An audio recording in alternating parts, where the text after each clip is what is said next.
Guys, na crash landing yung first flight ko. Pumunta doon sa bundok doon.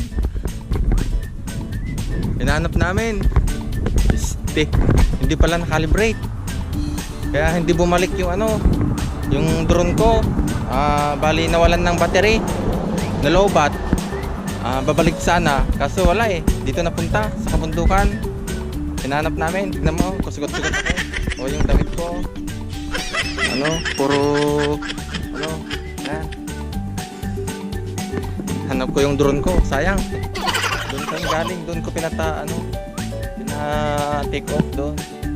Tapos nawalan dito nawalan ng battery, dito lumanding. So yun, punta kami dyan sa kabundukan dyan.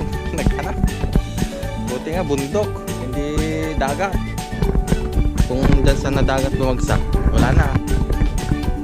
So yung second flight, okay naman guys. Kunting lang, hintayin nyo yung video.